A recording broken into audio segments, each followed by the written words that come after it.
começa. Otávio, Oi. eu tô com o volume do meu PC aqui no 95.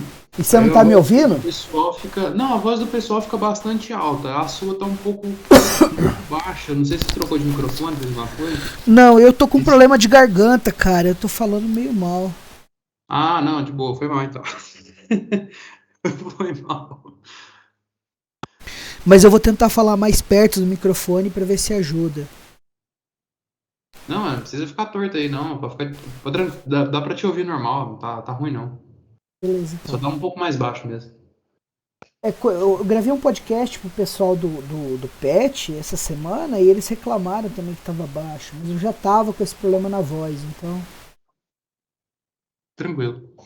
Tá bom, então vamos lá, ó. É a nossa quarta aula, né? E a gente vai discutir como é que os sistemas computacionais modernos são organizados. Porque a gente discutiu arquitetura fonôima na última aula, não discutiu? Isso. Isso, vocês confundem muito quando vocês estão aprendendo isso. Arquitetura de computadores com arquitetura fonôima.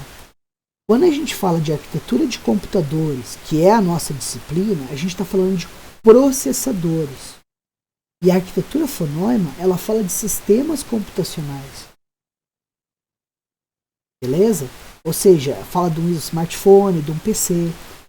E isso está previsto no plano de ensino de vocês. Então a gente tem que cobrir esse assunto. Então hoje vai ser uma aula mais light, que a gente vai discutir como é que os sistemas computacionais modernos, tipo o PC ou um smartphone, são construídos em volta ou inspirados na arquitetura do fonôima. Beleza? Tá, o modelo básico para você construir um sistema computacional moderno é a arquitetura fonôima. É muito louco se tu para pensar nisso, não é? Pega a computação, que é uma das áreas da ciência que mais evoluiu mais rapidamente na história do conhecimento humano, e a gente segue as mesmas premissas de construção de sistemas computacionais estipuladas no começo dos anos 50. A gente está falando de 70 anos atrás. 70 anos em computação é muito ou pouco tempo? Muito, né, galera? Para e pensa. Há 15 anos atrás não tinha smartphone. E o smartphone já está perto de morrer, né? Tá, daí o modelo básico do fonôima, como a arquitetura do fonôima, que eu não gosto de usar esse nome porque confunde com a arquitetura de computadores, né? Ela é baseada na ideia de que todo sistema tem que ter 3 unidades principais: a unidade de processamento, a unidade de memória e a unidade de entrada e saída. E no conceito de programa armazenado em memória, ou seja, as instruções que compõem a sua tarefa a ser computada e os dados necessários para tal computação são armazenados na memória. E a gente chegou a discutir o gargalo do fonôima? Nope. Eu acho que não, né? O gargalo do fonôima é o seguinte: tudo está armazenado na memória, não está? Então, para você saber qual é a próxima instrução para reconfigurar a sua unidade de processamento, você precisa acessar a memória. Para você recuperar um dado que o seu programa vai processar, você precisa acessar a memória. Para você fazer entrada e saída de dados, você precisa acessar a memória. Então, idealmente, a gente queria que a memória fosse mais rápida que todo o resto do sistema, porque ela é usada por todo o sistema, não é? Infelizmente, não é o que acontece. A memória, em geral, ela é bem mais lenta que a unidade de processamento. Ela ela pode ser mais lenta do que vários dispositivos de entrada e saída também. Então essa organização, ela é prática, ela é funcional, ela é comprovadamente útil, mas ela tem esse gargalo, que é o acesso à memória. Beleza? Daí a gente discutiu abstrações e na primeira aula a gente falou de introdução. Não, a gente falou um pouquinho de barramentos. Então nessa aula o que a gente vai discutir? Como é que é a anatomia de um sistema computacional? Quais são as partes dele? A gente vai falar da placa-mãe, dos controladores Northbridge e Southbridge. A gente vai falar do SIO, que, acreditem, significa Super I/O. A gente vai falar dos barramentos PCI, PCI Express, SATA. A gente vai falar da inicialização de um sistema computacional com as operações, com a BIOS e o POST, e a gente vai falar do carregamento do SO. Beleza?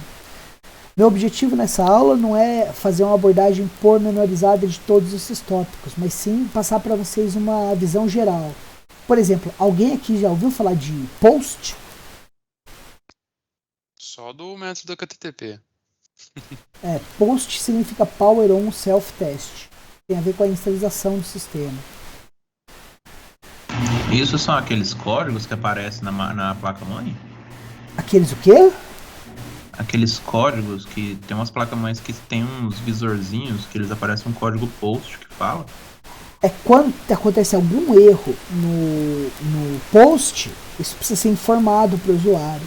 Tem vários jeitos de informar. Se você tem a entrada e saída padrão funcionando, principalmente a saída padrão, que é o monitor, você consegue mostrar isso na tela. Se não, você pode até usar o BIP do computador para informar um erro. Algumas placas-mãe têm um display para mostrar um código de erro para o técnico que está consertando a máquina ou dando manutenção na máquina. É disso que você está falando. Eu vi foi uma sequência de LED, Daniel. Tem, você pode usar sequência de LED também, tem vários jeitos. Mas aquilo é quando algo dá errado no post. A gente vai chegar lá. A outra... Tá, então a anatomia de um sistema computacional. Vamos usar o PC como exemplo. Porque o que muda do PC para o smartphone? Parem e pensem. Quais são as principais diferenças entre o PC e o smartphone? Acho que os periféricos, tipo mouse, teclado, monitor, etc. Sim. O celular é tudo um só. Tá. Sistema operacional. Primeiro vamos confirmar se ambos seguem a arquitetura fonôima. Um PC tem memória? Tem, né? Tem a memória RAM, tem o HD, tem a memória cache, tem os registradores. Um PC tem uma unidade de processamento? Tem, ele tem um processador. E um PC tem unidade de entrada e saída de dados? Tem. Ela é dispersa sobre vários módulos, mas tem como você fazer entrada e saída de dados no PC, não é? No celular, no smartphone, você também tem todas essas coisas? Tem um processador, obviamente. Você tem dispositivos de entrada e saída? Tem. O principal dispositivo de entrada e saída de dados é a tela touchscreen do celular. Mas tem outro, certo? Tem, por exemplo, a comunicação internet, a comunicação por telefonia, tem o acelerômetro, tem vários dispositivos ali, o microfone, tem os botões. E ele tem memória? Tem. Eles têm a mesma hierarquia de memória que um PC? Não, ela é ligeiramente diferente, mas tem memória. Então ambos são construídos utilizando o esquema fonônimo, arquitetura fonônima, certo? Agora, se a gente olha então a gente pode usar tanto um quanto o outro. Eu construí usando o PC porque eu entendo muito mais o PC do que o smartphone, mas a gente pode traçar paralelos durante a aula. Então, um sistema computacional como o PC, ele tem vários macrocomponentes, são componentes grandões. Então, o sistema de alimentação, que é a fonte que todo PC tem. Então, para que serve a fonte? Para garantir que você tenha uma oferta contínua e regulada de energia elétrica, sem variação. O PC ele funciona com corrente contínua, corrente que chega da rua, da rede elétrica para a gente é alternada, então você precisa converter essa alimentação. A gente tem discos rígidos, tem o drive de CD e DVD, que basicamente quase nenhum PC mais tem. A gente tem os controladores de disco, a gente tem os slots de expansão, tem a placa de vídeo, a placa de som, a placa de rede. Várias dessas placas elas estão integradas direto na placa-mãe hoje em dia. A gente tem a memória, a gente tem o clock, a gente tem a CMOS mais a bateria, que é onde fica a BIOS, e aí está lá a BIOS, né? A gente obviamente tem o microprocessador, a gente tem o arrefecimento de ar, que é a ventoinha, a gente tem slots de expansão, a gente tem portas USB, vários computadores têm porta para mouse e teclado, aquela PS2, meio que está morrendo, né? A maioria já nem tem mais. A gente tem os conectores de som para entrada e saída de áudio, a porta de rede, vários outros CIs que você vê numa placa-mãe. resistores, capacitores e indutores. Alguém lembra de mais alguma coisa quando você olha dentro do computador?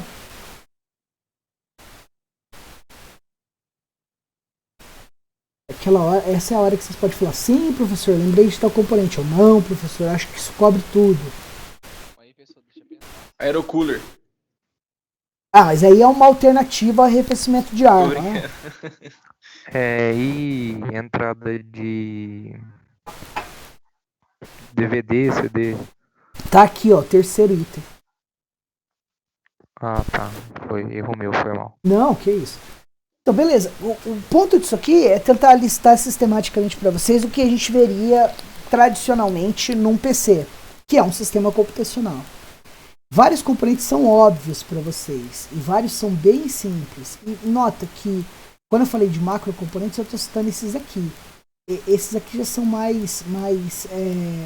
tem uma granularidade menor. Por exemplo, resistores, capacitores, indutores, que tu vê numa placa mãe, eles são componentes elétricos comuns, que tem uma granularidade muito pequena. Você sabe por que a gente usa esses caras na placa mãe?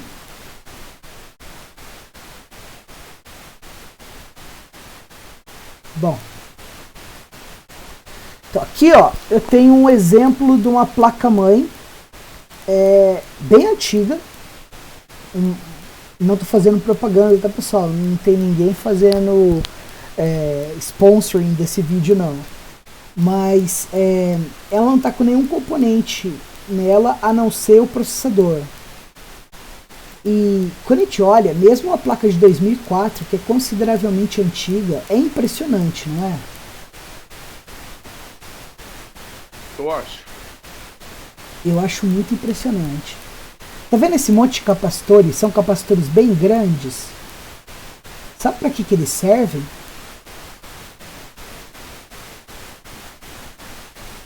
Eles servem para não ter pico de corrente nessas trilhas aqui. A imagem é ruim, mas vocês podem ver que aqui, por exemplo, elas têm um monte de linhazinha. Isso aqui são os barramentos que levam informação de um lugar para outro. Aqui, por exemplo, está ligando o chipset. Isso aqui é um chipset, isso aqui é o Source Bridge, ligando a memória e ao processador.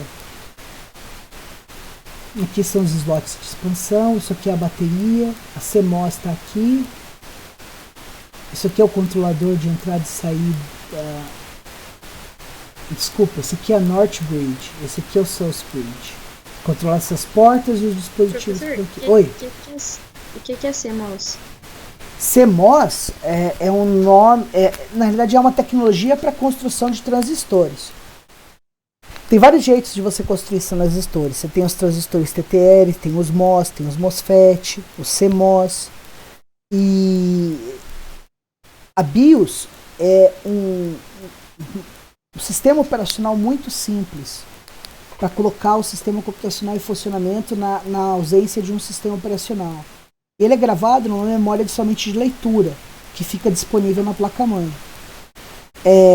Antigamente a gente chamava isso de CMOS, porque era uma utilização ruim do nome, mas é porque era o CI onde estava o negócio.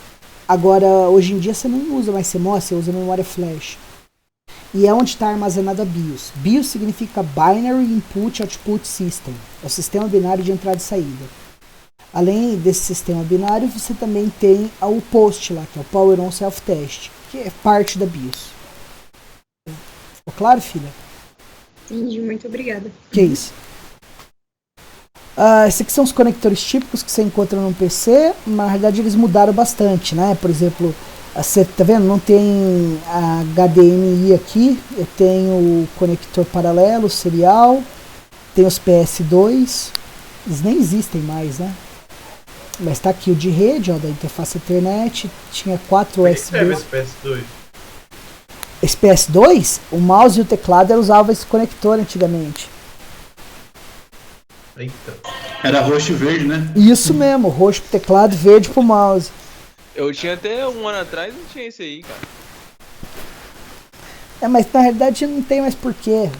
Tem USB atende muito bem. Esse diagrama. Colega de casa tem também.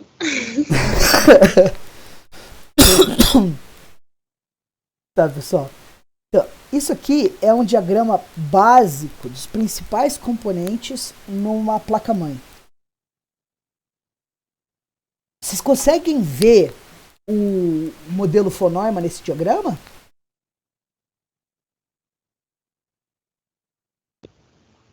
Ali em Acho que sim. teclado MAD você teria entrada e saída, né, de processamento e as memórias, digamos assim. Isso aqui é a unidade de processamento, isso aqui é a memória, todo o resto é I/O.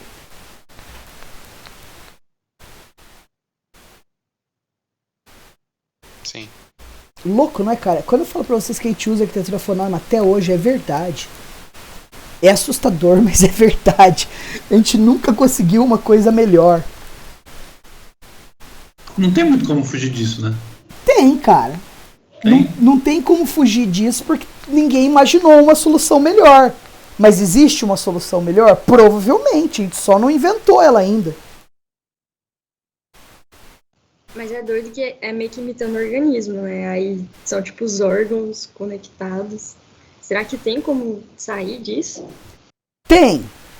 A gente tem umas arquiteturas um pouco diferentes. Se você olhar para a arquitetura de uma placa de vídeo, por exemplo, ela é bem diferente. Ela ainda tem os 3 módulos, mas eles estão tão dispersos e eles são ligados de maneiras tão bizarras que é difícil você ver a arquitetura von Neumann aqui. Agora, tem a computação no modelo que o Alan Turing imaginou. Ela mimetizava como é que funciona o processamento massivamente paralelo na memória humana, no cérebro humano. E a gente constrói protótipos de computadores assim hoje em dia. Eles não seguem a arquitetura von Neumann. A unidade de armazenamento e a unidade de processamento ela é basicamente a mesma. O problema é que quando a gente pensa num computador, a gente pensa numa máquina de calcular sem erros. O cérebro humano não é assim. A memória do computador ela é infalível. Ela nunca esquece uma informação que se armazena na memória. No cérebro humano, a memória ela pode alterar ou completamente esquecer uma informação gravada ali. Então a gente constrói hardware hoje em dia para imitar redes neurais? Constrói. Tem vários artigos, várias pesquisas nesse sentido. Mas foge do que a gente chamaria de um computador clássico, do que ficou definido como a base da ciência da computação. Porque a ciência da computação é baseada na teoria da computabilidade e no cálculo lambda. É por isso que vocês estudam Haskell, Lisp lá. Mas está longe de ser. E essas arquiteturas alternativas, elas fogem disso. Então está longe de ser o que a gente chamaria de computação clássica. Mesma coisa acontece com a computação quântica. Para e pensa. Um dado quântico ele pode ser escrito, mas quando você lê, você destrói o dado. Então, foge desse conceito de que uma vez que está na memória, sempre vai estar lá. Quando você faz um cálculo quântico, você faz uma operação quântica via entanglement, você não tem certeza de qual é o resultado. Você só vai saber qual é o resultado quando você olhar para ele. Então, foge do que a gente considera como computação clássica. Então, para o modelo clássico de computação, a arquitetura von Neumann é a arquitetura de fato. Eu acho que ela vai ser a arquitetura definitiva, porque se algum dia surgir alguma coisa a diferente já deve ser obsoleto, substituído por outras formas não clássicas de computação. Beleza?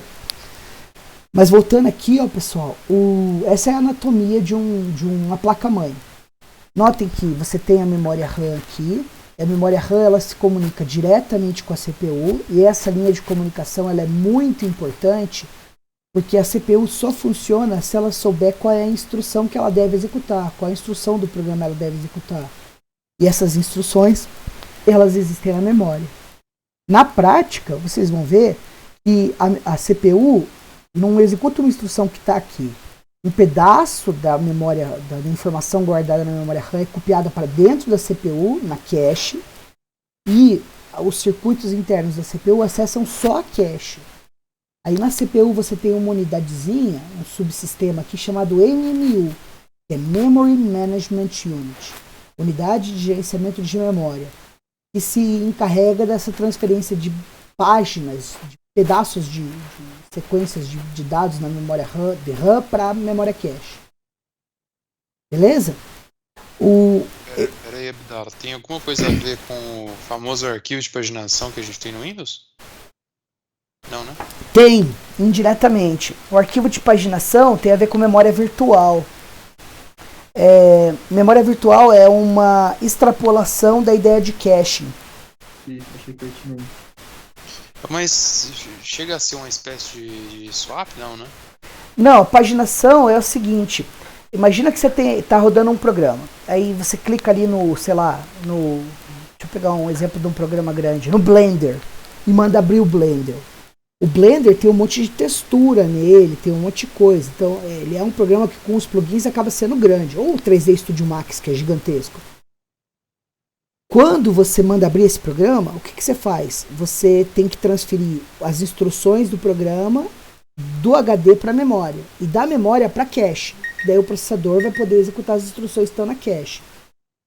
Agora você vai transferir o programa inteiro, todas as instruções do programa, do HD para a memória e da memória para cache.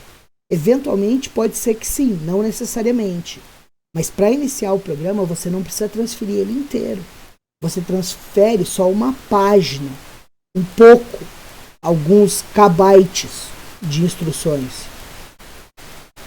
Então uma página é uma porção, uma porcentagem, uma parcela do teu arquivo, do teu dado que você está querendo transferir do HD para a memória RAM. Porque imagina, por exemplo, você vai abrir o Witcher. O Witcher tem 30 GB. Você vai transferir ele inteiro para a memória RAM antes de poder usar ele? Tem nem como. Não tem nem como, você não tem 30 GB de RAM. E com certeza você não tem 30 GB de cache. Então o que tu faz? Tu transfere só algumas páginas. Quando você tenta acessar uma informação que não está na memória, acontece uma falta de paginação, um erro de paginação. E daí o sistema operacional se encarrega de pegar a próxima página, a página que contém a informação que tu quer e transfere para a RAM. Entendeu? Eu vou explicar para vocês como é que isso funciona com memória cache no contexto da nossa disciplina. Daí o professor de SO, no semestre que vem, no quarto semestre, vai explicar para vocês memória virtual, que é esse esquema de paginação. E vocês vão ver que é a mesma coisa, é a mesma ideia. Só que em vez de transferir da RAM para cache, você vai estar transferindo do HD para RAM.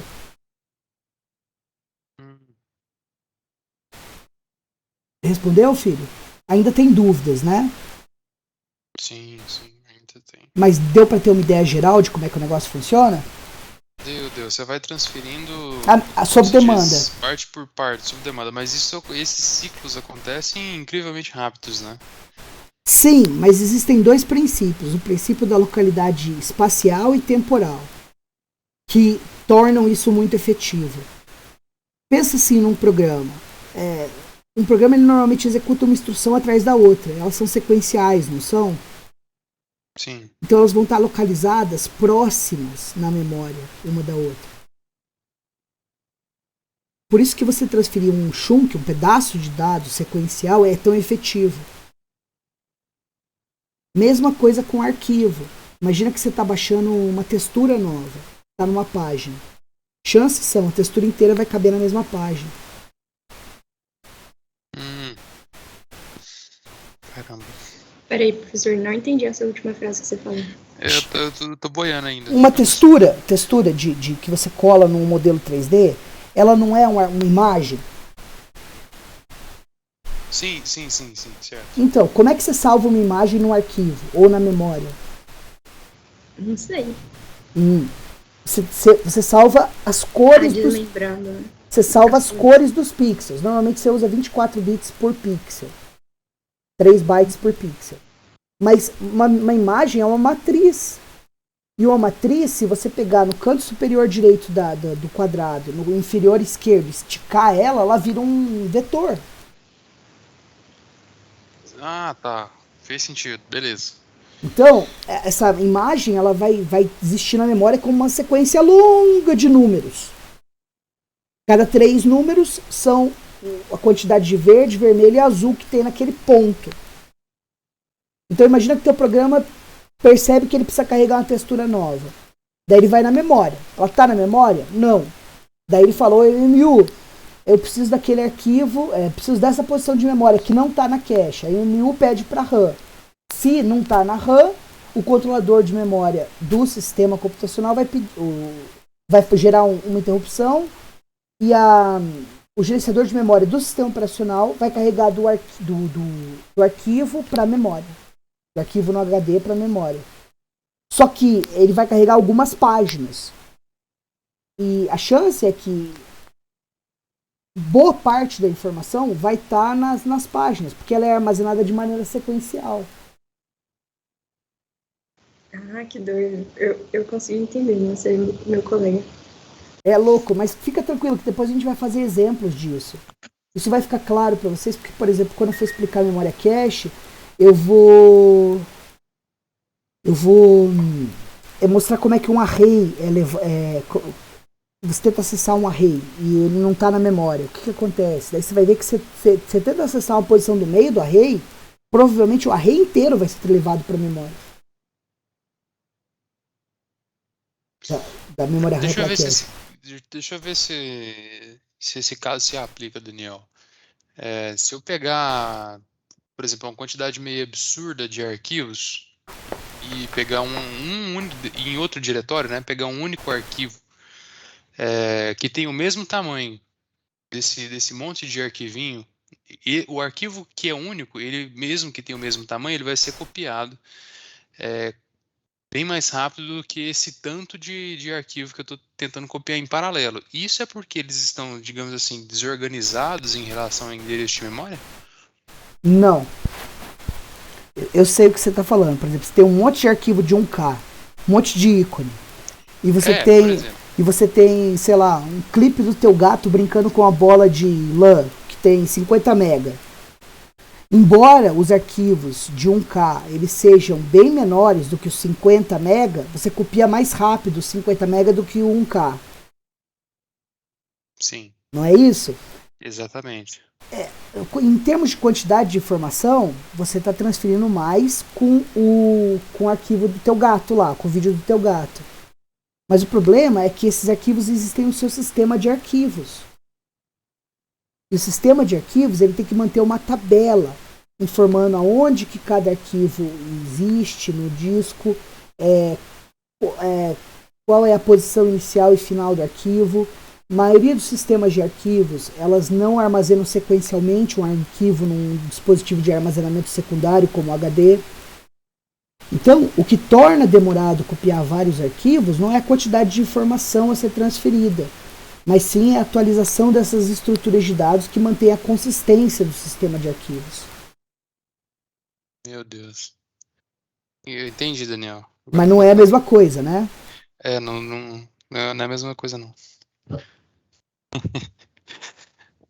Na realidade, vocês já ouviram falar de um problema chamado defragmentação de memória, ou defragmentação de sistemas de arquivos? Fragmentação de sistemas de arquivos? Sim. Isso é um problema. Esse é um dos principais motivos porque com um computador logo que boota ele é mais rápido do que no terceiro dia que ele está ligado. Ou, por exemplo, porque com um HD novo é tão mais rápido do que um HD antigo. O segredo da formatação. Isso que eu tô falando pra vocês já vivenciaram, certo? Um computador novinho, ele é rapidão. À medida que você vai usando, ele começa a ficar um pau velho, não é? A menos que quando você vai formatar, você limpa a tabela de arquivo. Exato. A tabela de partição. Tabela de partição. É porque se você olhar para a memória e você considerar o que tem de dado útil na memória como queijo e o que espaços na memória pequenos que não tem dado nenhum como buraco, a memória parece um queijo suíço. Seja a memória RAM ou seja a memória secundária, o seu SSD ou o seu HD. O sistema operacional ele é muito importante para isso, porque ele tenta tampar esses buracos. um arquivo salvo num disco rígido, ele não é armazenado de maneira linear. Imagina que você tem um arquivo de 50 MB. Não existe garantia nenhuma de que o arquivo vai ser salvado sequencialmente no disco rígido. Os 50 MB do arquivo vão ser salvados sequencialmente no disco rígido. Ele vai ser salvado onde tem buraco, onde tem memória livre. E muitas vezes em vários buracos. O que torna lento ele executar. Isso é culpa do sistema de arquivos ou não? Isso é sua culpa de usar. Na realidade, não tem muito jeito em volta disso. O que você pode fazer é defragmentar a memória. Você tenta reescrever a memória de modo a colocar os dados do mesmo arquivo em sequência na memória. Isso acelera muito o funcionamento do sistema. Quer ver um exemplo? Você tem um computador regular e você quer jogar um jogo massa. E você tenta jogar o jogo no teu computador e fica lento. E você fica vendo o HD lendo o tempo inteiro. Por que está acontecendo isso? Porque os arquivos do jogo estão fragmentados na memória. Quer melhorar teu gameplay? Formata teu computador, formata fisicamente teu HD, instala o sistema operacional e instala o jogo. E aí vai jogar. Você vai ver que o HD vai funcionar bem menos. Agora o problema de HD 100% do Windows está coçando a minha cabeça. Mas, cara, isso está fora do nosso contexto aqui. Só que é importante a gente tirar as dúvidas de vocês quando vocês têm. Então, olhando para esse diagrama aqui, a gente viu já que ele obedece a arquitetura von Neumann. E o importante várias coisas aqui vocês reconhecem, né? Por exemplo, o adaptador gráfico, que é a placa gráfica, a memória RAM, CPU, controle de alimentação, controle de interrupções, vocês nunca ouviram falar. USB, vocês já ouviram falar, porta de áudio, disco SATA, os barramentos PCI, PCI Express, o porta serial, mouse, teclado, vocês já ouviram falar. E Ethernet também, certo? O que tem de novo aqui para vocês? Tem esse SIO, esse North Bridge, esse South Bridge, não é? Sim. Por que Ponte Norte e Ponte Sul e... Então, Por que a turma do Sul aí não conversa com a Norte, digamos assim? Então, isso tem a ver com o gargalo do von Neumann. É o seguinte, percebe que todo mundo aqui precisa da memória? Se você quer, por exemplo, ler um clique do mouse que você deu, o mouse vai estar ligado na USB. Porque o SIO ele controla o mouse e o teclado, mas isso é antes do sistema operacional ser carregado. Depois que o sistema operacional é carregado, ele toma conta do drive USB e o teu mouse USB vai funcionar por aqui. Então eu explico o SIO depois, que isso aqui é detalhinho. O importante mesmo é que não importa qual é o dispositivo de entrada ou saída de dados, excetuando-se o adaptador gráfico, todos eles vão gerar informações e querer salvar na memória, ou pegar um dado que está na memória e fazer output dessas informações. Então observa que tem vários caras que querem conversar com um cara só. Sim? Então você tem um problema de multiplexação aqui, bem sério. Lembra do MUX que vocês estudaram em SD semestre passado? Tem vários canais de comunicação que querem chegar num canal de comunicação só?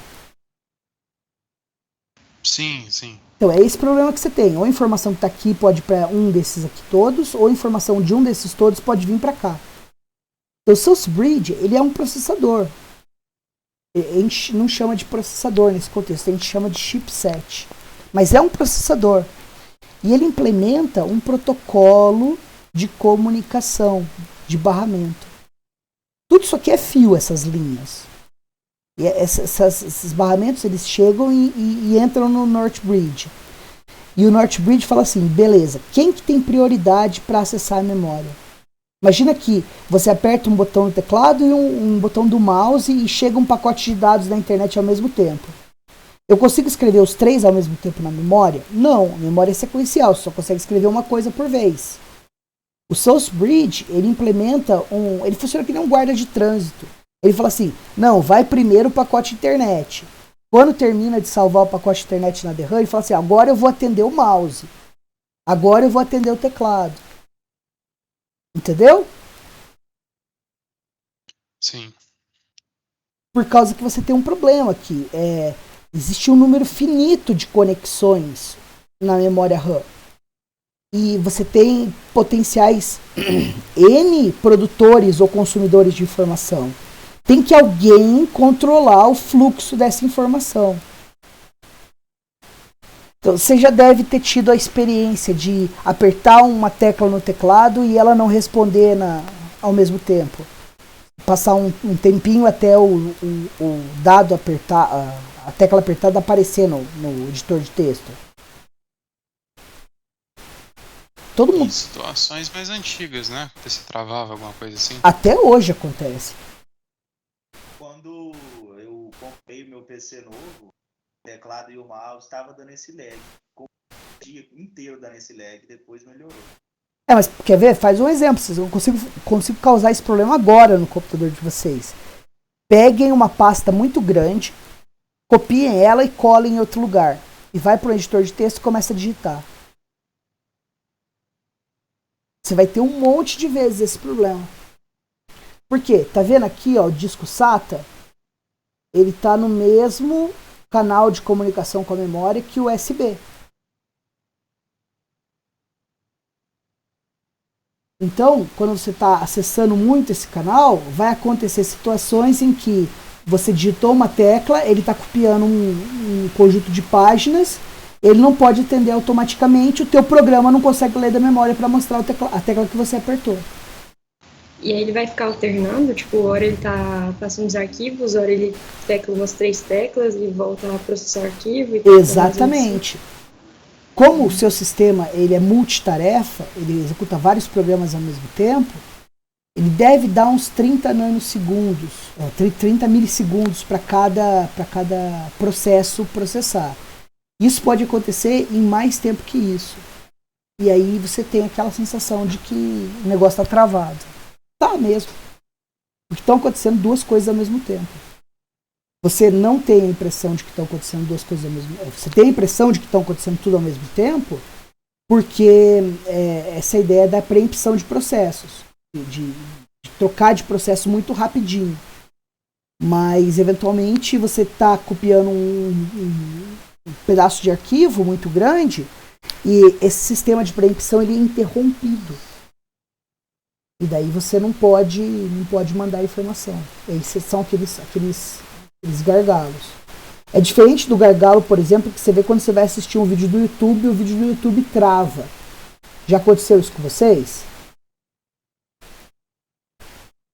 Já. Mas peraí, você tá falando em termos de carregamento mesmo, ou porque você tá fazendo outra atividade pesada assim no Em computador? termos de carregamento. Porque no YouTube, quando você está vendo, ou qualquer player, né, quando você está vendo um vídeo, ele mostra quanto do vídeo já carregou e em que lugar do vídeo você está.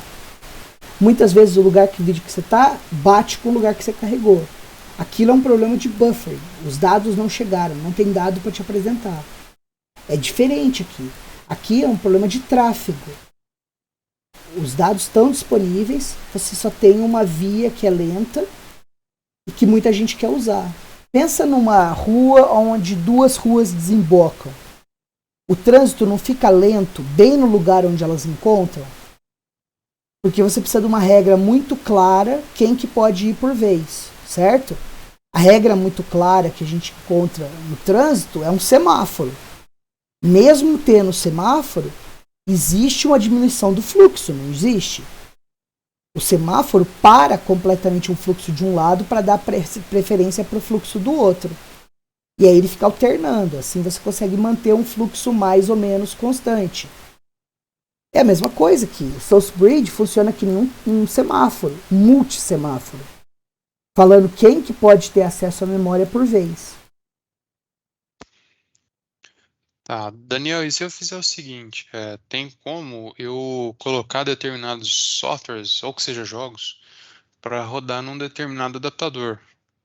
Ou não, vamos falar com a linguagem mais normal, né? Com determinada placa de vídeo. Seja na nossa querida onboard, que hoje em dia a gente tem GPU para todo lado, ou numa dedicada. Se eu colocar na dedicada, eu fujo desse problema por, teoricamente, não passar na South Bridge, ou não? Você foge do problema em ambos os casos, se a placa é on-board ou off-board. Se está na placa-mãe ou se é uma placa dedicada. Porque é o seguinte, ó, Tá vendo que todos esses dispositivos de entrada e saída estão ligados no Source Bridge, mas o adaptador gráfico está ligado no North Bridge. Certo.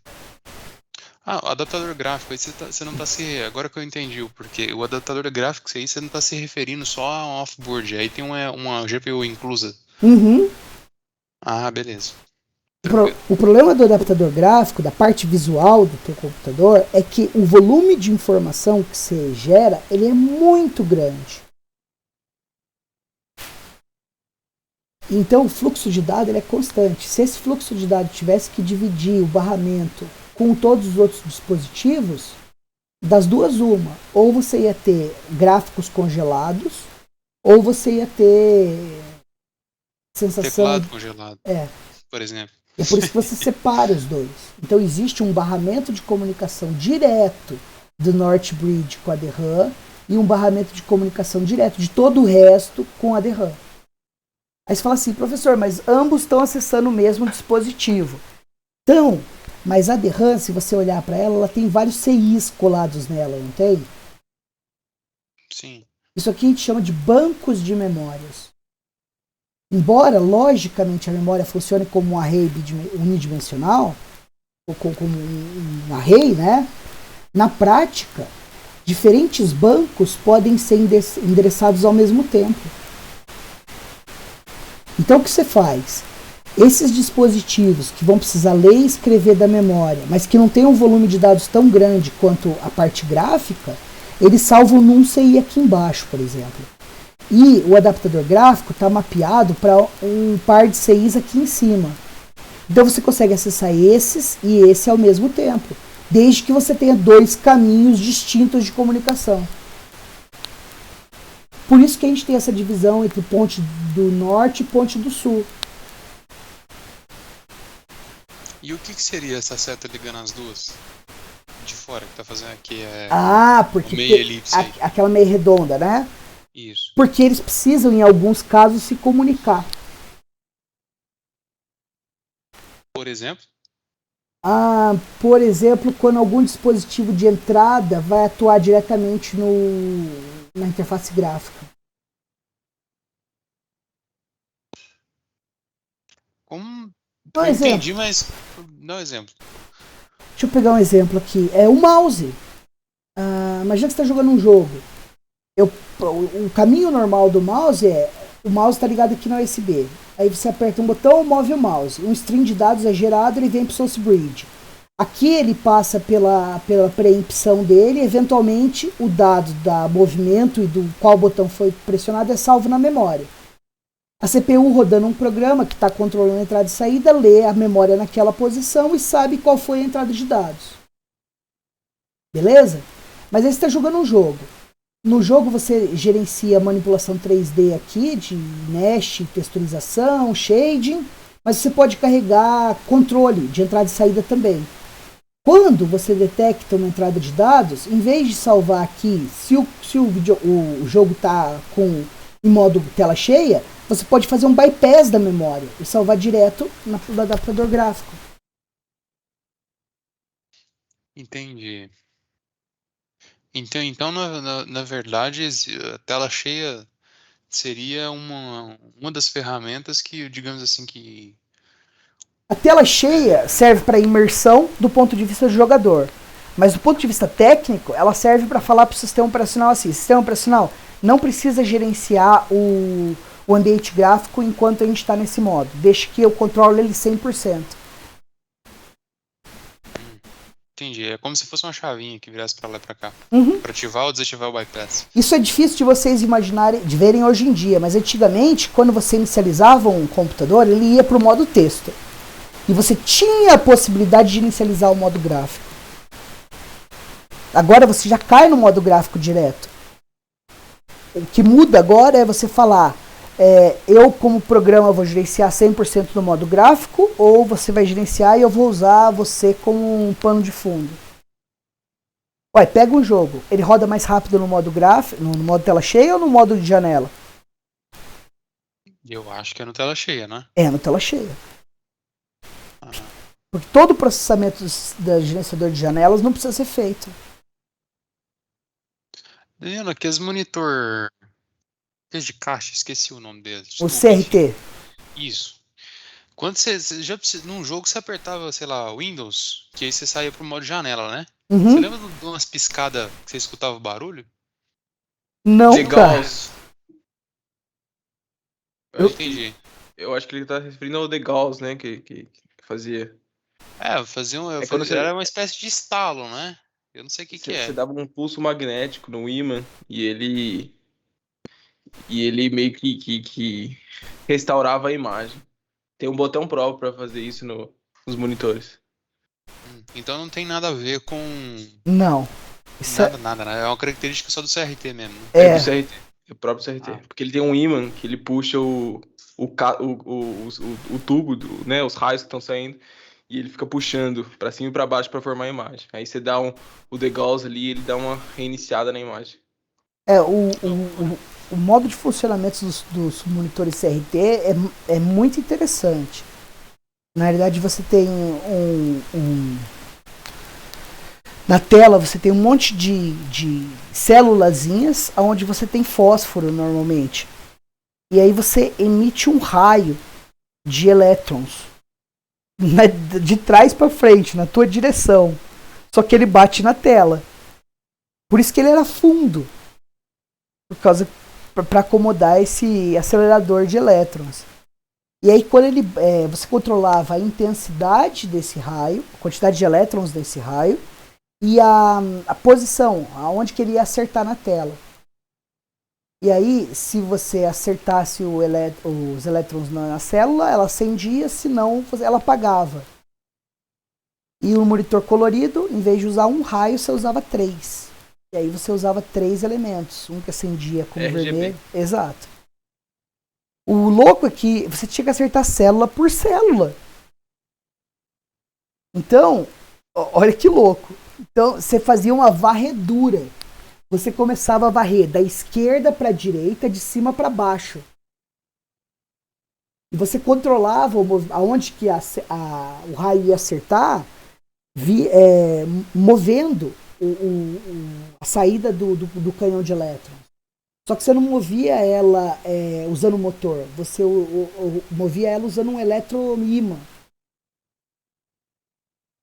Então,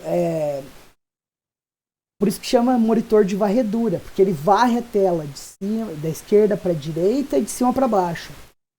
Por isso que uma imagem em computador, normalmente a gente associa o ponto 00 com o canto superior esquerdo. Ah, caramba. Inclusive eu tô olhando para um CRT agora na minha frente. Cara, Ele fez uso dessa tecnologia. Cara, isso era usado imagens até no os console. monitores de LED aparecerem. E o monitor era uma coisa muito cara. O monitor ficou mais barato com os LEDs por causa disso. Era uma eletrônica complicada. E por que os monitores voltaram a ficar caros? Por causa da super resolução. Exatamente. É por isso que eu comprei um. Inclusive, quem tiver interesse, cara, é um negócio muito louco. A frequência, né, o Daniel, você pode colocar frequências altíssimas dentro do monitor e ele vai suportar, dependendo do modelo, claro. Ó, mais uma informação de professor velho pra vocês. Às vezes é bom ter um professor velho, né? Então, o monitor ele chamava monitor de varredura por causa disso, certo? Só que para você ter a sensação de movimento, você tem que fazer isso pelo menos 24 vezes por segundo. Os monitores CRT, quando eles estavam no auge deles e foram substituídos, eles faziam isso de 50 a 60 vezes por segundo. Ou seja, esse feixe de elétrons tinha que acertar todas as células da tela 50 ou 60 vezes em um segundo. Olha que louco, cara. Então, não dava. E o que eles faziam? Eles faziam varredura pulando uma linha. Eles começavam na linha 0. Depois, eles, em vez de fazer da 1, eles faziam da 2. Depois da 4, 6, 8, até a última. Daí, na próxima varredura, eles faziam 1, 3, 5, 7, 9. Por isso que quando você vê um monitor CRT filmado, você tem aquela impressão de que ele está passando uma linha, assim. Legal, né? Caramba, é muito engraçado ver o porquê das coisas lembrar, meu. Essa Mas, Daniel, célula. isso acabou, você não foi pra limitar a resolução, não foi? Sim, os Você monitores não eles. consegue fazer muita coisa com um eletro, acaba que tipo, a célula acaba ficando muito Não. próxima, Você acabou tendo mais soluções para isso. Você não tinha mais um feixe só, você emitia múltiplos feixes ao mesmo tempo. Porque senão você não alcançava essas resoluções. Você tinha monitor facilmente, você tinha de 1024 por 768 CRT. Essa foi a máxima resolução que eu lembro de ver nesses monitor. Eu vou ser honesto com você, eu não lembro de nenhuma maior que essa, não. Mas esse aí, se eu não me engano, tinha 4 feixes. Você tem 4 pares de feixes. Porque você tem que ter 3 feixes, pelo menos, para o R, o G e o B, né? Sim. Mas você pode aumentar a resolução, né? Você não é barrado pelo limite dele. Não, se você aumentar a pode resolução, aumentar. mas se lembra que você não podia colocar uma resolução arbitrária, ele tinha resoluções possíveis. Porque daí você controla o número de... É só você aumentar a intensidade do feixe e você acerta mais de uma célula por vez. E, professor, quando eu era criança, uma vez eu ganhei um imã e eu saí brincando com esse imã pela casa inteira e eu botei esse imã na televisão. Ah, já fiz isso também, cara. E aí, tipo assim... eu lembro que tinha um Faustão com a cara importava, verde, assim. Ficava uma importada mais esquisita, parecendo que era de borracha, alguma coisa assim. Não, eu deixei o imã da noite pro dia, sabe? Tipo, ferrou a cor, assim. Eu lembro disso, do Faustão com a cara verde e roxa. E aí, pros meus pais não saberem que foi eu que estraguei, depois eu fiquei passando o imã na frente da tela e aí normalizou. Por que que isso acontece? Era uma TV de CRT, né? Aquelas museuzão gorda. Por que quando você passou... Você deixou o imã em cima do monitor, da TV? Eu deixei o imã em cima eu deixei ele colado no monitor. Aí as cores ficaram todas trocadas, assim. Tipo, ferrou com o RGB dela. E aí depois eu tive a ideia de ficar passando o imã na frente, sabe? Tipo, passando mesmo, de cima pra baixo. E aí a cor voltou ao normal. Eu acho que você deu uma sorte desgraçada. Porque lembra que eu falei que o canhão de elétrons ele tem que se movimentar? E você usa um eletroímã para isso? Se você pega um ímã forte, externo, e passa do lado, você vai alterar o movimento desse negócio. Agora, por que funcionou quando você colocou na frente? Eu não sei. Vai alterar o movimento, tipo, dessas posições, que tem 0,0 e tudo, aí eles trocam de posição, é isso? Ele pode não acertar o lugar que devia acertar.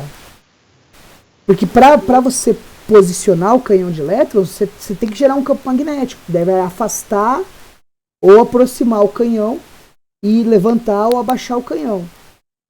Se você inclui um campo magnético externo, você altera isso. Concorda que o controle tem que ser fino pra caramba pra acertar esse tanto de ponto que tem que acertar? Concordo. Mas eu lembro que eu fiquei passando várias vezes, assim, de cima pra baixo, sabe? E de baixo pra cima também. Eu lembro que eu fiquei, tipo, penteando, sabe? Até voltar ao normal. Ó, sabe que se vocês têm um disco rígido magnético e vocês têm dados que vocês não gostariam que as pessoas soubessem que vocês têm, e daí vocês sofrem uma batida da Polícia Federal, sabe como é que você se livra de qualquer tipo de autoincriminação por apreensão de provas? Se fosse cartão de memória, dava até pra engolir, né? Mas... Conta pra nós aí. Não, você eu pega vi o teu filme de um hacker que ele passava os imãs tudo no computador, assim. Aí me falaram que isso bugava a memória, né?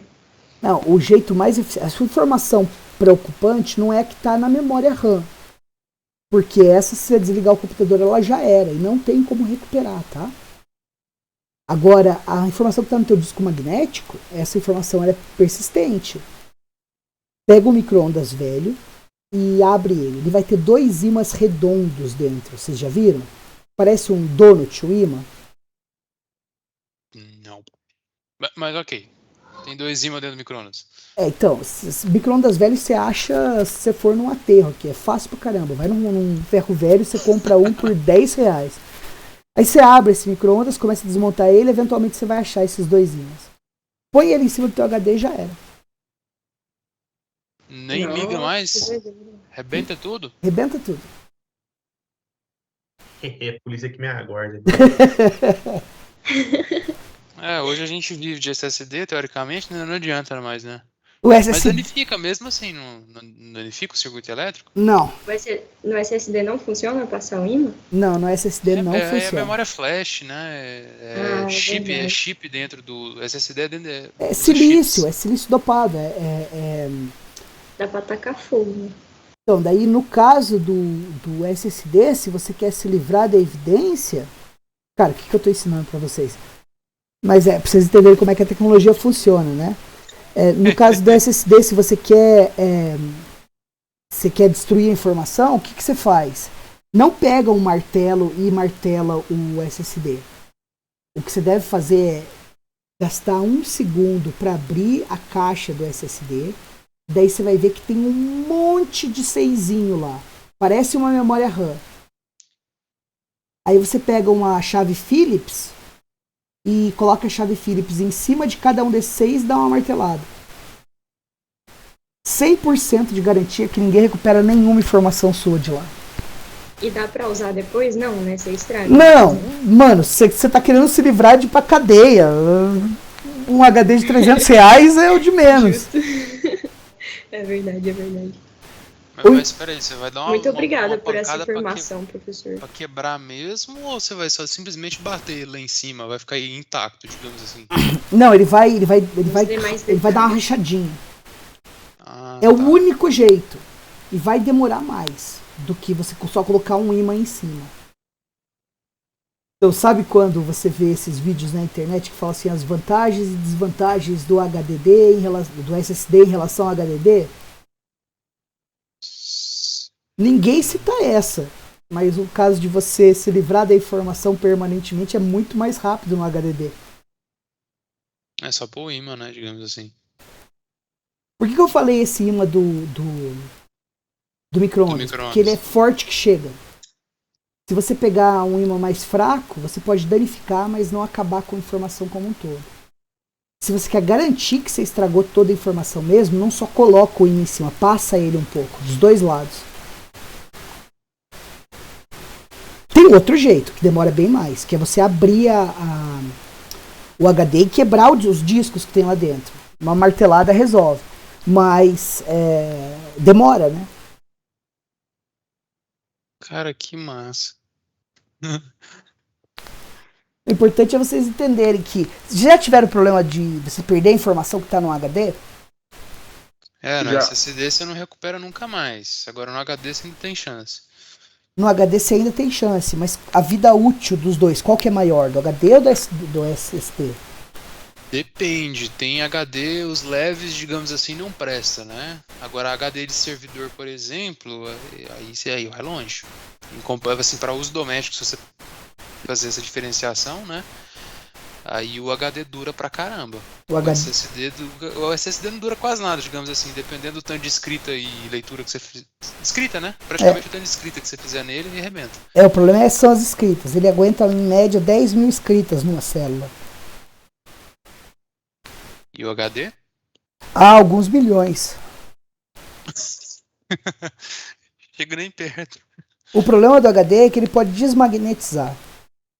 Do mesmo jeito que você destrói um HD com um ímã grande, o campo magnético do material ferromagnético que você cobre os discos de normalmente cerâmica do HD, ele perde a sua capacidade magnética com o tempo.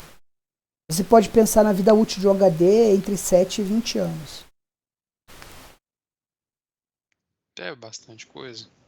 É bastante coisa, mas, por exemplo, eu tenho 30 anos de computação. Eu não tenho quase nada do que eu fiz nos meus 10 primeiros anos. Nossa, isso faz sentido, porque aqueles HD externos já perdi informação, tipo... Não notava no caderno não, professor? Não, eu tenho dezenas de cadernos. Eu sou velho, eu escrevo à mão, né, galera? Eu tenho dezenas de cadernos, eu tenho pedaços de programas em cadernos. Mas as coisas que eu fiz, os arquivos digitais, eu já perdi vários deles. Porque eu não fiz backup, Professor, é por isso que estraga se você não ejetar o HD e tirar o USB, o HD externo, tirar ele direto, porque aí ele não faz esse procedimento de magnetização e desmagnetização Não, certinho? isso é por outro motivo. Isso tem a ver com SD. Com SD? Tipo assim, quando você desliga um HD, você tem um HD externo, você tira ele direto. Qual que é o problema disso? A alimentação vem pelo USB. 5 volts. Então, você alimenta o seu HD pelo USB. Se você desliga ele abruptamente, ele pode estar num estado não estável. Pode estar a cabeça estendida, o motor está girando. Ele não é colocado no estado de descanso. E daí quando você liga, ele pensa que ele está no estado de descanso. A porcaria não é a hora que você desliga, a porcaria é a hora que você liga. É igual deixar o celular molhar. Liga de novo pra ver. Quando você deixa o celular molhar, a melhor coisa que você faz é colocar ele dentro do pote de arroz. Sílica. Rapaz, o meu caiu na piscina. Deixei 3 dias no arroz. Quem disse que voltou? Não, também não Nunca cai. mais vi. Eu também, na piscina. Caiu na piscina e voltou? Caiu na piscina. Não voltou nunca mais, tadinho. Enterrei Não, ele. e ele indignado falando isso. Porra, não voltou. Então. Pô, mas eu pulei na piscina, peguei rapidão. Falei, vai funcionar. Tava esperançoso ainda. Não, aí você saiu da piscina e já ligou ele? Não, mas desligou. Nunca mais acendeu a tela, tadinho. Você botou no pote de arroz. Tô brincando. Tá, e tem aquele bloquinho ali que é o SIO, significa Super Input and Output. É porque é o seguinte, quando o computador liga, você tem que ter um jeito de entrar e sair dados dele. E aí, esse controle dos dispositivos de entrada e saída padrão, ele é previsto pela BIOS. Vai chegar na BIOS agora, a gente conversa sobre ela. Deixa eu pular isso aqui, barramento... Sistema operacional, cadê a BIOS? Aqui. Professor, Oi. Isso é tipo quando antigamente a gente, por exemplo, o teclado dava algum problema, aí ele não passava. Tipo, dizia, erro no sistema, digite F1. Isso. Vocês acham que vocês estão falando de uma vearia? Pra mim isso aí é relativamente novo, cara. Na minha época era bem pior. Então, seguinte, o PC de vocês está desligado. Aí vocês apertam o botão de Power On. O que acontece? Na maioria dos sistemas computacionais modernos, o PC de vocês aí, ou o celular, você vai para uma tela de inicialização. E que não tem quase nenhuma informação para vocês. Normalmente aparece o logo da fabricante e daí já vai começar a carregar o sistema operacional, não é? Eu entendo que ali ele faz uma checagem do hardware inteirinho, digamos assim, e consequentemente, obviamente, dá um jeito de inicializar o sistema operacional, né? Exato, mas calma lá. Tem muita coisa que acontece nesse meio tempo e que ela é completamente não transparente para o usuário.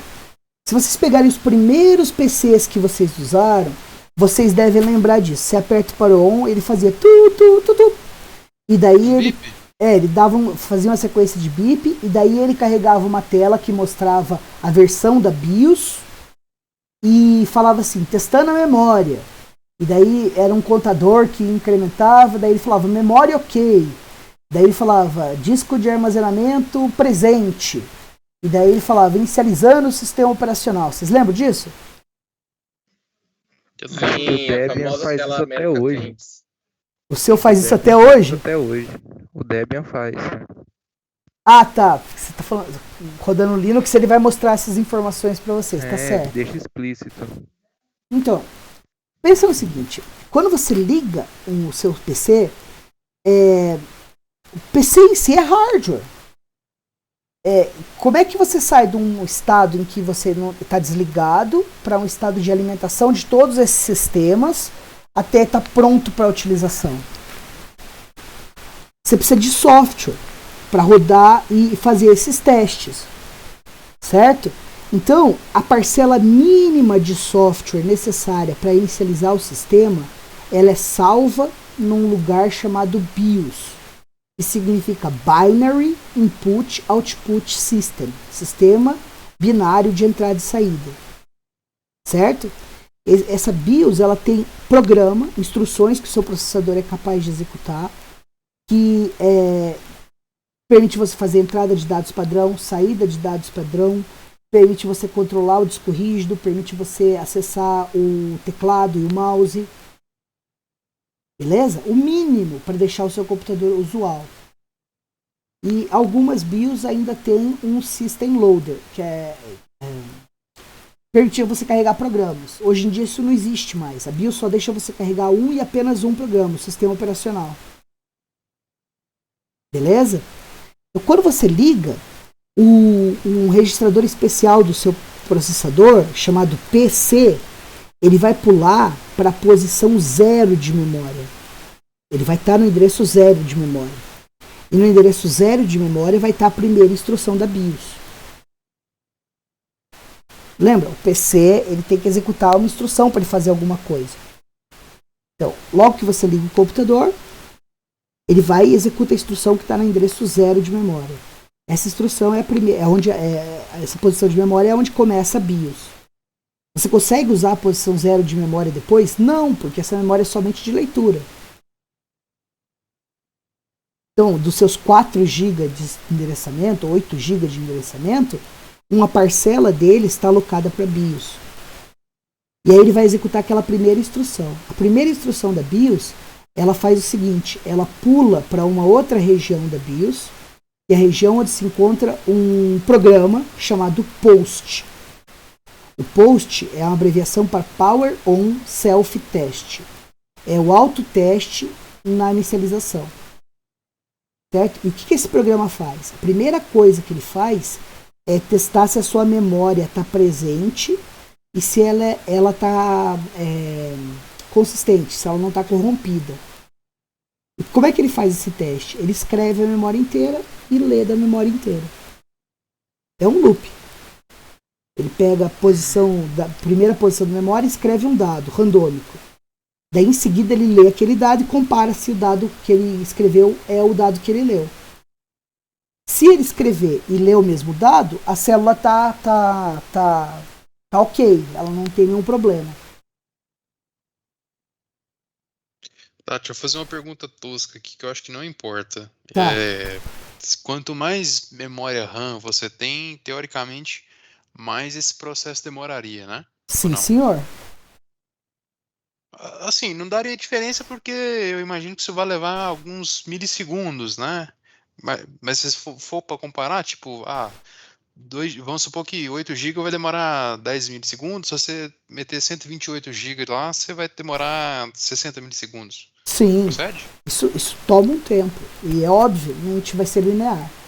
Porque a memória RAM, que significa Random Access Memory, ela tem acesso randômico. Não importa o tempo que você... Não importa qual célula você está acessando, o tempo de acesso vai ser sempre o mesmo. Mas então, se você tem o dobro de memória, vai demorar o dobro de tempo. Beleza. Vai ser linear. Essa é a primeira coisa que o POST faz. Depois que a memória está funcionando, e é importante você testar a memória primeiro, porque lembra, a memória é uma dos 3 componentes básicos da arquitetura fonóima, certo? Você vai testar os dispositivos de entrada e saída. E daí você testa os dispositivos de entrada e saída. Passou nos testes, se o I/O está funcionando e a memória está funcionando, o I/O básico, né, o que é previsto no SIO lá, aí você pode carregar o sistema operacional. Daí o POST acaba, ele retorna para a posição que ele saltou inicialmente, e a próxima instrução é um jump para onde deve estar armazenado a primeira instrução do sistema operacional. Não, desculpa. Peraí, o processador, né? Onde ficou? Calma, já vamos voltar. Depois que ele termina de fazer o POST, o que ele faz? Ele volta para onde ele saltou, e a próxima instrução, o POST também testa os dispositivos de entrada e saída de armazenamento secundário, que é o HD. E aí ele testa, se o HD não está presente, não tem sistema operacional presente. Depois que a gente começou a poder fazer boot por rede, boot via USB stick, ele tinha que inicializar também drive USB, tinha que ter um protocolo Ethernet implementado nele para poder fazer comunicação de rede. Mas esse modelo que eu estou falando é o básico, tá? Sem essas adições, essas variações. Depois que ele sabe que o HD está funcionando, ele pula para o bootloader, que é um programa da BIOS também, que é o carregador de boot do sistema operacional. Basicamente, o que você faz inicialmente é mover uma parcela do sistema operacional do HD para a memória. Daí o sistema operacional vai substituir vários desses drivers de entrada e saída padrão, o driver do controlador de disco, e vai continuar com o boot do sistema operacional, que vocês vão estudar em SO depois. Beleza? Quer dizer, então, que independente da ordem de boot que eu selecionar na BIOS, o HD vai ser lido primeiro. O HD tem que ser testado para ver se ele vai funcionar. Isso, testado. E você percebe que tem que ter software para controlar isso? Você vai ter que controlar, falar para o HD quando que o HD tem que rodar, onde que ele vai posicionar o cabeçote de leitura, no caso do HDD, né? Não no SSD. Mas o SSD vai ter comandos distintos, que também vão ser necessários. O sistema operacional tem um módulo, um dos 5 módulos do sistema operacional cuida disso. E aí substitui esse software básico que está na BIOS. Mas logo que você liga o hardware, um segundo set, um segundo conjunto de testes também acontece. E ele acontece na placa-mãe. O que acontece se você botar um computador sem um processador instalado nele? Bom, primeiro, não é um computador, né? Mas você vai ter que testar se ele existe, se ele está lá, e quem testa isso é a própria placa-mãe. E daí a placa-mãe executa os próprios testes dela, que independem do processador, e ela tem que ter um jeito de informar o técnico ou o usuário se algum problema é encontrado. Essa informação ela pode vir através de som, ela pode vir através de LED piscando, ela pode vir através de um display. Cada fabricante de placa-mãe vai ter um jeito diferente. Peraí, isso independe da BIOS? Isso independe da BIOS. Quer dizer que se eu arrancar a pilhazinha lá digamos assim, do CMOS, vai funcionar do mesmo jeito? Se você arrancar a pilhazinha que alimenta a BIOS, isso. E o relógio, hoje em dia a BIOS nem precisa ser mais alimentada, mas o relógio do computador usa BIOS. Usa a pilha. Se você arrancar, o seu computador vai botar. Bom saber, eu sempre quis fazer esse teste. Hoje, antigamente não botava. Mas se, por exemplo, você tem um problema com a BIOS, o teu computador vai executar os testes de hardware, e ele vai te informar que está faltando uma BIOS. São 2 níveis de inicialização. Tem inicialização em hardware e inicialização em software. O hardware... Oi, fala, filho.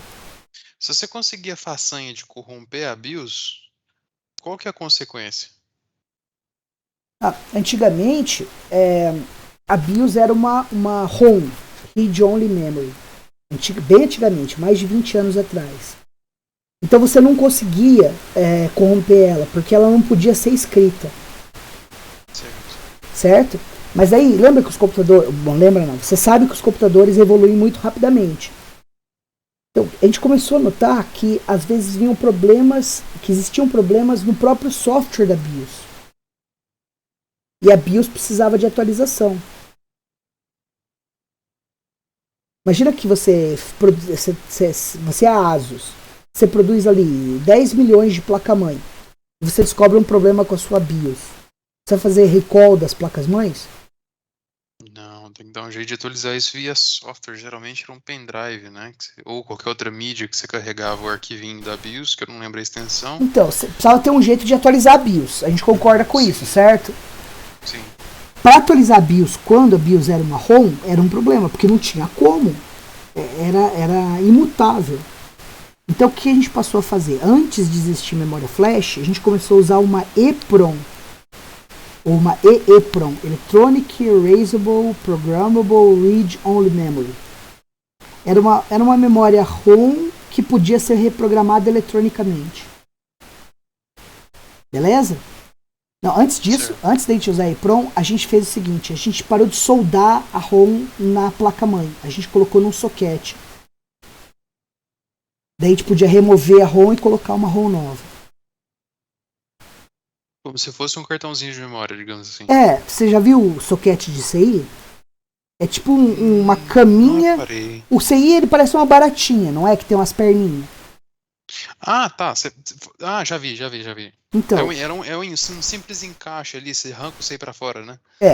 Isso foi quando a gente parou de soldar a ROM na placa-mãe, colocou um soquete. Um circuito integrado, mais ou menos. Isso, é um circuito integrado. Só que tem uma cama onde você pode apertar ela. Então ela não fica soldada, ela fica encaixada. Quando a gente fez isso, a gente resolveu parcialmente o problema de atualização de ROM, de BIOS. Só que a gente abriu uma avenida para hacking maravilhosa. Porque você podia pegar, tirar a tua BIOS e colocar a BIOS que tu quisesse lá. E alguns dos piores vírus já existentes eram vírus de ROM. Vírus de BIOS. Mas nessa época, você exigia a troca física do CI, certo? Então o escopo era muito limitado. Daniel, mas do sistema operacional você não conseguia fazer alterações na BIOS, certo? Nessa época não, porque você tinha que trocar fisicamente o CI. Só que o número de computadores produzidos aumentou muito.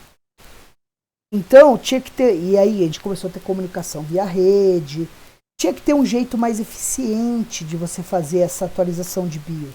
Mesmo antes da comunicação de rede, foi antes da comunicação de rede. O que a gente fez foi substituir a ROM por uma EEPROM, uma memória eletronicamente apagável e programável. Era tipo um precursor da memória flash. Era mais complicado de apagar e escrever, mas era possível fazer via software. Daí é fácil. Você descobre um problema com o teu software da BIOS, tudo que tu tem que fazer é rodar um programa para atualizar a tua BIOS. Então usando a EEPROM você conseguia fazer o sistema operacional escrever na BIOS, né? Não o sistema operacional necessariamente, qualquer programa que tivesse acesso. Normalmente vinha através de um disquete ou de um CD, e aí tu rodava uma atualização da BIOS. Depois começou a baixar isso da internet. Mas bem antes de você baixar atualizações de BIOS da internet, você tinha agora uma BIOS, que era o sistema binário de entrada e saída básico do seu sistema, que era escrevível. Certo. E aí, meu amigo, foi a era de ouro dos vírus de computador. Porque você, por exemplo, podia pegar e mudar a parcela de código que controlava o disco rígido. E fazia a cabeça de leitura se mover de uma maneira errática. Isso podia causar dano físico no computador. Caramba! E aí foi a época dos vírus de BIOS. Cara, era uma época muito divertida. Assim, porque você tinha muito pouco controle muito pouco controle de segurança. Pra ter uma ideia, não tinha nem modo de operação de CPU naquela época. Daí, camadas de segurança foram sendo implementadas. Hoje em dia, para você escrever na BIOS, fisicamente, você tem que estar no modo supervisor. O processador tem que estar habilitado no modo supervisor. O que torna muito mais difícil você atualizar a BIOS com um programa malicioso. Mas dentre todos os vírus de computador que existem, os vírus de BIOS são os piores. Mas como que você põe o processador em modo de supervisor? O usuário tem que... A gente vai estudar isso. Na aula que vem... Não, na aula que vem a gente vai discutir isso. A Instruction Set Architecture. Como especificar um processador. E a gente vai ver que todo processador moderno tem pelo menos 2 modos de operação. Modo supervisor e modo usuário. o processador ele inicia no modo supervisor e o sistema operacional roda no modo supervisor. Então, só o sistema operacional pode, só ele vai estar rodando no modo supervisor e só ele pode mudar para o modo usuário. Daí, todos os programas que você roda no modo usuário e só o sistema operacional roda no modo supervisor. E o modo supervisor te permite controle e acesso de a endereços de memória, ele controla isso fisicamente. E o modo supervisor te deixa acessar todas as instruções do processador. No modo usuário você não pode acessar todas. Tem várias camadinhas de segurança. A gente vai discutir algumas delas. Entendi. Beleza? Deixa eu ver o que mais. Falamos do Power On Self-Test. E eu gostaria de recomendar esse livro para vocês. O título do livro é How Computer Works. O cara que escreveu ele foi o Ron White. E ele é interessante porque ele não vai muito a fundo em detalhes, mas ele passa uma ideia geral, uma visão geral muito boa. Todo ilustrado. Então ele... E não é Wikipedia. Então tudo que está aí está certo, eu já li o livro. Eu posso... Tanto que está na 9ª edição essa aí. Nem sei se é a 9ª ou é a última. É bem interessante. Deve ter uma edição mais nova com SSD. Nesse não tinha SSD ainda. Tá vendo? Essa versão que eu tenho era de 2008. Pô, tem 13 anos. Com certeza deve ter uma nova. Mas é um livro bem legal. Se vocês não acharem ele, eu aconselharia vocês gastarem algum tempo com algum outro livro que ilustra como é que o computador funciona.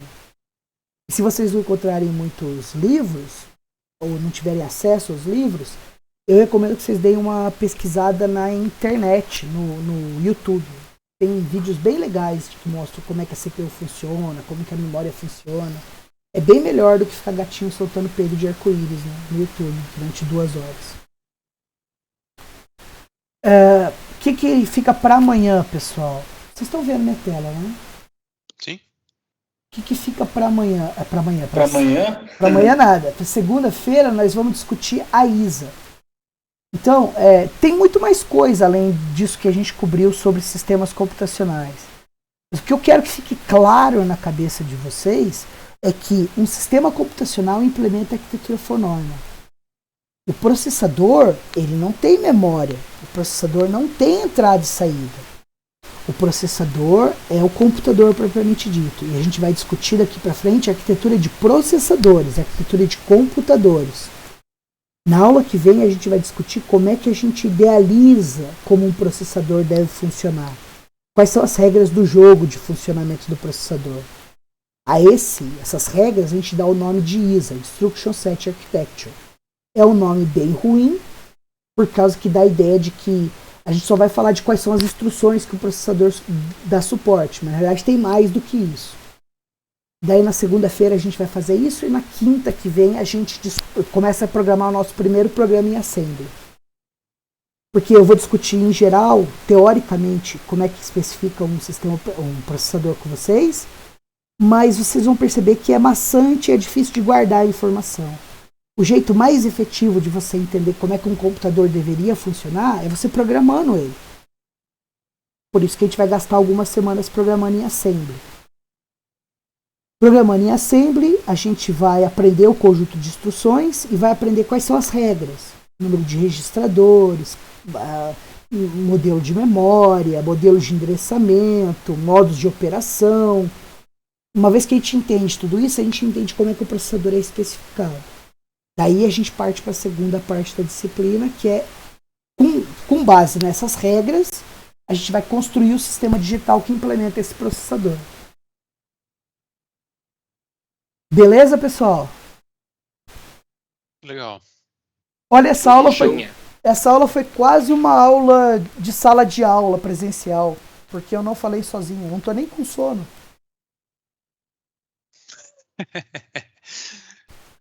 Professor do top 5 é assim mesmo. Ó, galera, seguinte, lembre-se, avaliem os seus professores, é muito importante. E descansem, aproveitem, porque a partir de quinta-feira vocês vão ter tarefa todo dia de programação, tá? Legal. Beleza, então, pessoal. Só vejo vocês segunda, então eu desejo para vocês um bom final de semana. Igor,